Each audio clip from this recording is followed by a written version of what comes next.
দিওয়ালির দিনে মোমবাতি জ্বালাতে কার না ভালো লাগে। দিওয়ালি তো একটা আলোর উৎসবই, বাট এখানে আমাদের দিওয়ালিতে ছুটি তো অবশ্যই আছে, কিন্তু দুর্ভাগ্যবশত আমার সেই সুযোগটা ছিল না। আমাকে অফিসে যেতে হয়েছিল। তো কোনো ব্যাপার না, আমি অফিস থেকে এসেই তারপরে সব প্রস্তুতি নিয়েছিলাম। মানে আমি এখানে ছোটোখাটো কিছু শপিং করেছিলাম দিওয়ালির। আর যেহেতু ঘর থেকে ব্যালকনি থেকে আমাদের খুবই একটা ছোট জায়গা, তো আমার যতটুকু সাধ্য আমি ততটুকুই চেষ্টা করেছিলাম লাইটিংগুলো করার।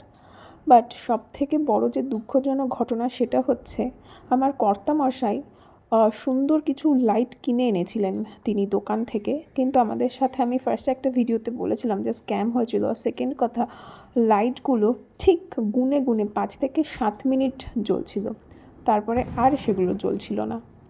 তো এখন যে আমি যে জিনিসটা করছি সেটা রাত 10টা বেজে গেছে। আমি অফিস থেকে এসে সব কিছু করে লাইট টাইট লাগিয়েছি। আমি একবার লাইট লাগালাম, তারপরে প্রচণ্ড বৃষ্টি হলো, তারপরে আরও একবার লাইট লাগালাম, ঠিক 5 থেকে 7 মিনিট পরে সেগুলো আর জ্বলছে না। সেগুলো খুলে আবার লাইট লাগালাম, তাও জ্বলছে না। তো সব কিছু মিলিয়ে তখন 10টা বাজে। তখন বললাম ছাড়ো, এই লাইট লাগিয়ে আর কাজ নেই, আমরা ন্যাচারাল যে আলো সেগুলোই জ্বালাবো। কিন্তু আমাদের ঘরটা না 3 তলাতে, তো সেখানে না এতটা হাওয়া দিচ্ছিল যে কিছুতেই থাকছিল না প্রদীপগুলো আর মোমবাতিগুলো। তো কী আর করা, যাই হোক, এটা নিয়েই খুব খুশি ছিলাম যে অ্যাটলিস্ট আমি জ্বালাতে পেরেছি, কিছু ফটো তুলতে পেরেছি, বাস এটাই খুশি। তো